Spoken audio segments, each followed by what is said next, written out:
Hello guys, welcome back to my channel humanities. आज हम cover करने वाले हैं यूनिट नंबर 9, इलेक्टोरल प्रोसेस। ठीक है, इलेक्शन कैसे कंडक्ट होता है, क्या डिफरेंट काइंड्स हैं इलेक्शन इलेक्शन प्रोसेस के। ठीक है, तो इलेक्शन क्या है, एक प्रोसेस है। जैसे लोग क्या करते हैं, अपना रिप्रेजेंटेटिव चुनते हैं जो कि उनके बिहाफ पे क्या करता है, रूल करता है। ठीक है, रूल्स एंड रेगुलेशन बनाता है, नहीं मतलब लॉ मेकिंग प्रोसेस करना, पॉलिटिकल डिसीजन मेकिंग प्रोसेस करना किसके हाथ में होता है, जो हम रिप्रेजेंटेटिव अपने बिहाफ पे चुनते हैं थ्रू वोटिंग प्रोसेस। ठीक है, इलेक्शंस जब होते हैं तब हम वोट देते हैं। उसके बाद क्या, एक रिप्रेजेंटेटिव चुना जाता है। ठीक है, डिफरेंट कंट्रीज में डिफरेंट टाइप ऑफ क्या है, पार्लियामेंट्री सिस्टम है जो हमने लास्ट वीडियो में देखा। ठीक है, तो आज हम देखेंगे इलेक्टोरल प्रोसेस। ठीक है, इलेक्टोरल सिस्टम क्या होता है, electoral system set of rules होता है जो कि रेगुलेट करता है। ठीक है, मैकेनिक्स ऑफ इलेक्शन, यानी इलेक्शन कैसे कंडक्ट होंगे। ठीक है, किस कॉन्स्टिट्यूएंसी में क्या टाइम होगा। ठीक है, मतलब क्या डेट होगी बेसिकली, कि इस डेट पे जो इलेक्शन पर्टिकुलर इस कॉन्स्टिट्यूएंसी में होंगे। ठीक है, लोगों के राइट टू वोट का ध्यान रखना। ठीक है, प्लस जो इलेक्शन कैंपेन होंगे वो किस तरह से, क्या वे हो सकता है इलेक्शन कैंपेनिंग करने का। ठीक है, क्या एक पर्टिकुलर एक्सपेंडिचर होना चाहिए, है ना, ज्यादा एक्सपेंडिचर लोग ना करें, जो मतलब पार्टी है वो ज्यादा एक्सपेंडिचर ना करे इलेक्शंस में, अनफेयर मीन्स को ना यूज करे। ठीक है, यानी कि लोगों को पैसे देके वोट ना खरीदे। ठीक है, ये सब किस में आता है, इलेक्टोरल सिस्टम के अंडर आता है। ठीक है, अब देखो थ्री कंपोनेंट बोले गए हैं इलेक्टोरल सिस्टम के, क्या जो हमारे बुक में बताए गए हैं। पहला क्या है, बैलेट स्ट्रक्चर। सेकंड है electoral formula, mechanism for converting votes into seats. ठीक है, इंडिया में क्या यूज होता है, ईवीएम, इलेक्ट्रॉनिक वोटिंग मशीन। इसके थ्रू हम क्या करते हैं, वोट देते हैं।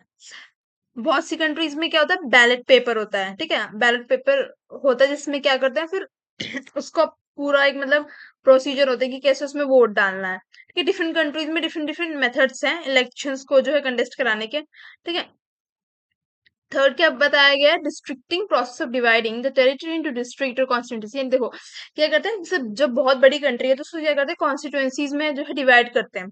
ठीक है, फिर वहां से जो है अलग अलग एमएलए वगैरह चुनते हैं, फिर बाद में जाके जो है देखते हैं कि कौन सी पार्टी ने कितनी ज्यादा सीट्स जो ऑक्यूपाई करी, उसके बेसिस पे क्या करते हैं, लेजिस्लेचर पूरा कॉन्स्टिट्यूट होता है। ठीक है, हम वेराइटीज देखेंगे क्या काइंड है इलेक्टोरल सिस्टम के। पहला है प्लूरलिटी सिस्टम। ठीक है, फर्स्ट जिसको हम first pass the post system भी कहते हैं, यानी कि जिसने पहले जो है, जिसको सबसे ज्यादा वोट्स मिले वो क्या कर जाता है, विन कर जाता है। It means that the winning candidate is the one who receive most votes than any other candidate in a particular constituency, regardless of whether the candidate has acquired an absolute majority. देखो इसका example आप लो, India में दिल्ली में अभी recently तो BJP है, पर उससे पहले क्या थी, आम आदमी पार्टी थी। ठीक है, बट जिस टाइम पे आम आदमी पार्टी दिल्ली में रूल कर रही थी, उस टाइम पे सेंटर में किसका रूल था, बीजेपी का। ठीक है, प्राइम मिनिस्टर तो किसकी पार्टी के थे, बीजेपी की पार्टी के थे। तो उस समय क्या देखने को मिलता है, मेजोरिटी होने के बाद भी क्या होता है, फर्स्ट पास पोस्ट सिस्टम में जिस रीजन से जिसको सबसे ज्यादा वोट्स मिलेंगे वहां पे रूल कौन करेगा, वही पार्टी करेगी। जैसे दिल्ली में उस टाइम पे वोट सबसे ज्यादा किस पार्टी को मिले, आम आदमी पार्टी को मिले, तो वहां पे कौन रूल कर रहा था, आम आदमी पार्टी रूल कर रही थी। अब क्या हुई, वहां पे जो है तक मतलब जो है जो रूल पावर है वो बीजेपी के हाथ में शिफ्ट हो गई, क्योंकि अब जो लोग हैं, लोगों ने किसको सबसे ज्यादा वोट किया, बीजेपी को वोट किया। तो अब वहां पे कौन सी पार्टी रूल कर रही है, बीजेपी रूल कर रही है। ठीक है, अब देखो एग्जाम्पल हमें कहाँ पे देखने के लिए मिलता है, प्लुरैलिटी सिस्टम का, लोकसभा में, विधानसभा में इंडिया में। ठीक है, फिलीपींस में भी हमें देखने के लिए मिलता है, वेनेजुला में भी, कनाडा में भी, लोअर हाउस के इलेक्शंस के लिए। ठीक है, एक दो एग्जाम्पल याद करने की नीड है, इससे ज्यादा नहीं। देखो और एक next factor, as in number of candidate increase the minimum number of votes for election decreases. देखो जैसे कि कैंडिडेट इंक्रीज करेंगे तो जो मतलब जो प्रतिनिधि हैं, इलेक्शन जिनके बीच में कंटेस्ट हो रहा है, वो लोग इंक्रीज करेंगे तो उससे क्या होता है, वोट डिवाइड हो जाता है ना। कुछ लोग चाहेंगे कि हम इन्हें वोट देंगे जो है पावर में, कुछ लोग चाहेंगे, तो उससे क्या होता है, वोट के डिवीजन होता है। जितने जो है कैंडिडेट इंक्रीज करेंगे उतना वोट डिवाइड होगा, तो उससे क्या होता है, जो मतलब वोट डिवीजन से क्या होता है कि जो एक तरीके से वोट्स जो होता है डिक्रीज करते हैं, क्योंकि वोट्स का डिवीजन हो जाता है ना, तो उससे क्या होता है कि जो इलेक्शन में वोट्स है वो डिक्रीज करते हैं। ठीक है, सेकंड क्या है, मेजोरिटी सिस्टम।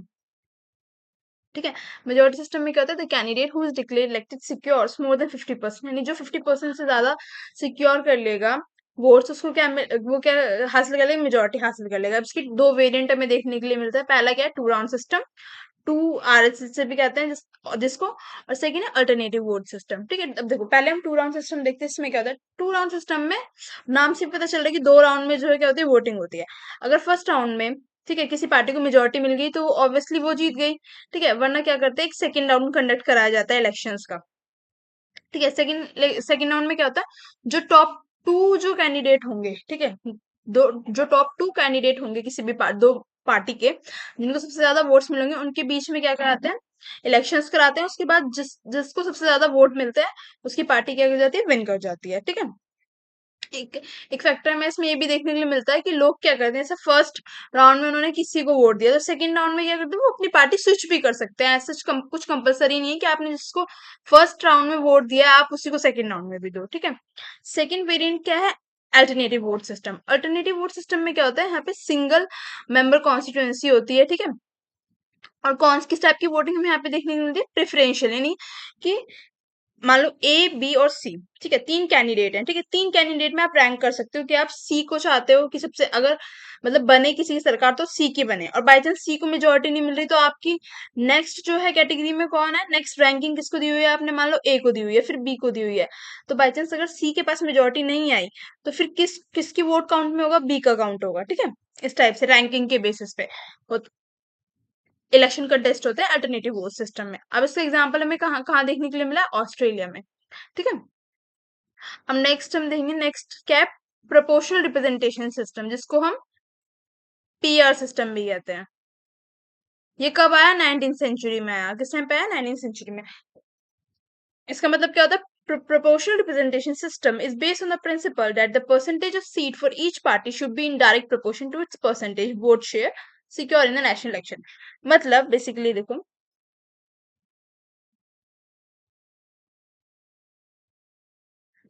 ठीक है, मान लो ये 4 पार्टी, इसको जो है 20%, ठीक है, इसको मान लो 40% वोट शेयर मिला है। ठीक है, इसको मान लो 35, और इसको मान लो 42। तो सबसे ज्यादा किसका परसेंटेज है, परसेंटेज वोट किसको मिला, 42 वाले को। जो 42 वाला है, इसकी जो लेजिस्लेचर में सीट्स होंगी, यानी कि देखो 42 वाले को सबसे ज्यादा वोट मिले हैं ना, जो 42% वोट मिले हैं जिसको, तो जो सीट्स का जो प्रोपोर्शन बटेगा ना, वो भी सबसे ज्यादा किसके पास होगा, जो 42% वाला है इसके पास सबसे ज्यादा होगा। फिर 40% वाले के पास, फिर 35, और लीस्ट जिसके पास सबसे कम वोट शेयर होगा उसको सबसे कम सीट्स मिलेंगी।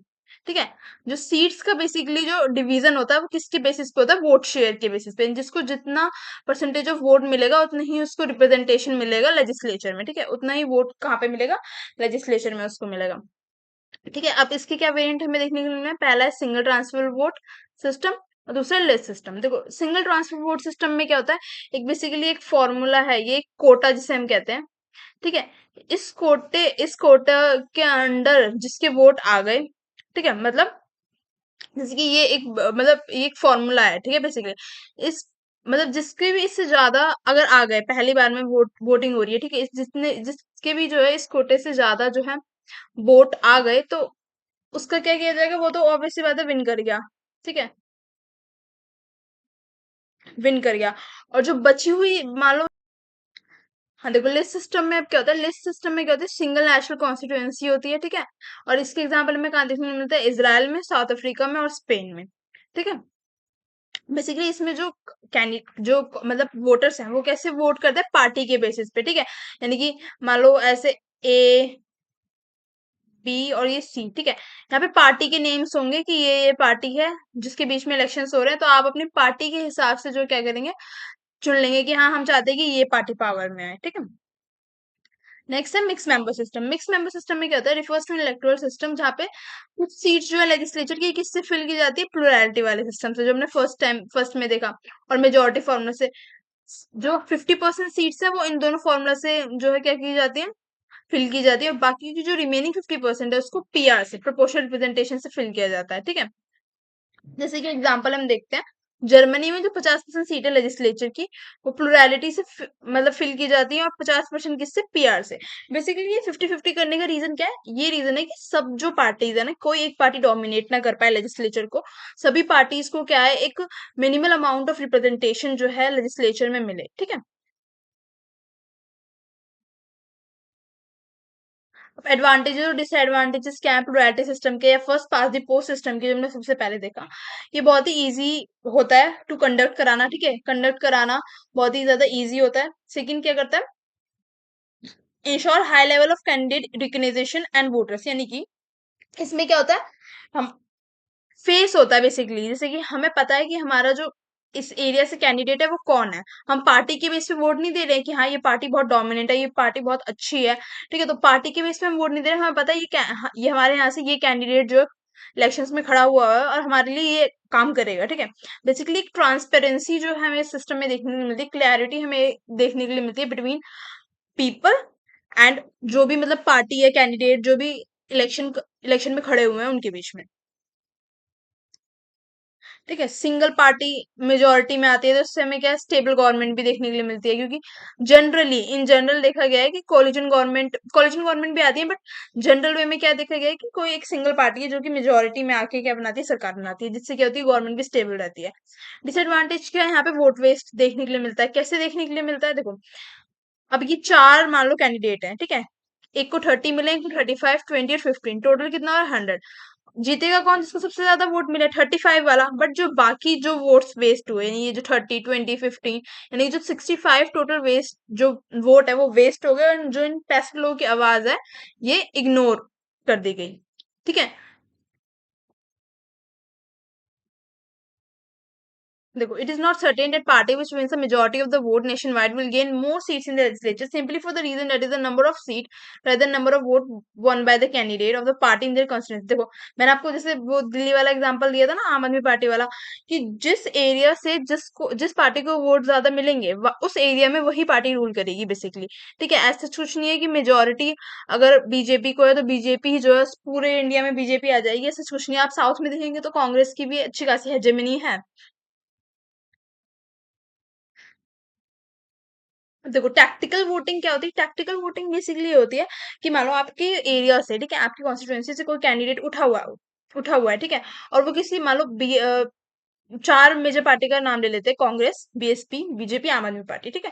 बीएसपी का कोई लीडर है जो बहुत आपने देखा है उसका पहले कि उसने बहुत अच्छा काम किया हुआ है आपके एरिया में, तो आप चाहोगे, चाहे आप मन से चाहते हो कि कांग्रेस जीते या बीजेपी जीते, पर आपने देखा हुआ है कि भाई आएगा तो यही काम करेगा, जो बीएसपी का लीडर है, जो बीएसपी का कैंडिडेट है बेसिकली वो ही काम करेगा।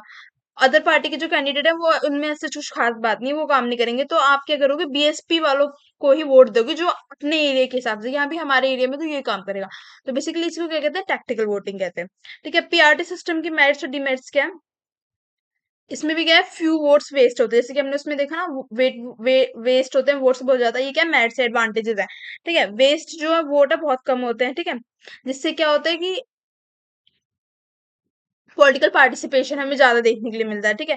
जो स्मॉल पार्टीज हैं उनको रिप्रेजेंटेशन मिलता है, ठीक है, क्योंकि जितना जिसका वोट शेयर होगा, प्रोपोर्शनल रिप्रेजेंटेशन सिस्टम में हमने क्या देखा था, जिस पार्टी का जितना वोट शेयर होगा उतना ही उसको रिप्रेजेंटेशन मिलेगा लेजिस्लेचर में, तो स्मॉलर पार्टी के भी चांसेस रहते हैं कि उनको लेजिस्लेचर्स में जो है रिप्रेजेंटेशन मिले, ठीक है। पॉलिटिकल पार्टिसिपेशन ज्यादा होता है, जैसे कि मैंने आपको बताया। डिसएडवांटेज क्या है, एक तरीके से ये जो सिस्टम है ना ब्रेक करता है लिंक बिटवीन रिप्रेजेंटेटिव और कॉन्स्टिट्यूएंसीज, क्योंकि यहाँ पे हमें फेस नहीं पता होता है, हम किसको मतलब कैंडिडेट को हमें कोई अंदाजा नहीं होता कि कौन जो है मतलब हमको रूल करने वाला है। बेसिकली कॉन्स्टिट्यूएंसी बेसिस पे देखें तो हम किसको वोट दे रहे हैं, पीआरटी में पार्टी को वोट दे रहे हैं, पार्टी के नाम पे हम वोट दे रहे हैं, ना कि कैंडिडेट के नाम पे, ठीक है। इसलिए ना मतलब डिफिकल्टी भी आती है, अनपॉपुलर मेंबर अगर कोई इलेक्ट हो जाए उसको रिमूव करने में, बाद में बाई चांस वो आपके एरिया में काम नहीं कर रहा तो आप उसको हटा नहीं सकते हैं अनटिल अनलेस उसका जो पूरा फिक्स टर्म है वो पूरा नहीं हो जाता। इसलिए क्या देखने के लिए मिला, इनफेक्टिवनेस देखने के लिए मिली, अनस्टेबल गवर्नमेंट देखने के लिए मिली, ये सब क्या है, एक तरीके से डिमेरिट्स है इसके, ठीक है। मिक्स मेंबर सिस्टम में हमें क्या देखने के लिए मिलता है, दोनों के एक तरीके से वेरिएंट देखने के लिए मिलता है, प्रोपोर्शन सिस्टम के भी और जो है प्रोपोर्शन सिस्टम के भी, और उसके कौन सा था, पीआरटी एंड ये फर्स्ट पास दी पोस्ट सिस्टम प्लूरैलिटी, दोनों के हमें क्या वेरिएंट देखने के लिए मिलते हैं इसमें, ठीक है। सेकंड क्या, सिंगल मेंबर कॉन्स्टिट्यूएंसी होती है, यानी कि पूरा नेशन में एक ही बार वोटिंग हो रही होती है, डिफरेंट कॉन्स्टिट्यूएंसीज में जो है पूरा नेशन डिवाइड नहीं होता है, ठीक है। वोट भी जो है कम वेस्ट होते हैं, ठीक है, इससे ज्यादा पॉलिटिकल पार्टिसिपेशन लोगों का इंक्रीज होता है, higher level of candidate recognition मिलता है, कैंडिडेट रिकग्निशन मिलता है क्योंकि इसमें क्या है, बोथ वेरिएंट है, यानी कि सिर्फ पीआर सिस्टम ही नहीं है कि पीआर सिस्टम में हम पार्टी पार्टी को वोट देते हैं ना, खाली पार्टी के नाम पे रेदर देन कैंडिडेट। पर इसमें क्या है, जो प्लूरैलिटी सिस्टम है, यानी फर्स्ट पार्टी पोस्ट सिस्टम भी है, तो यहाँ पे कैंडिडेट रिकग्निशन रिकग्निशन भी मिलता है, बट एट अ मिनिमल, मतलब मिनिमल मिनिमल फेस पे।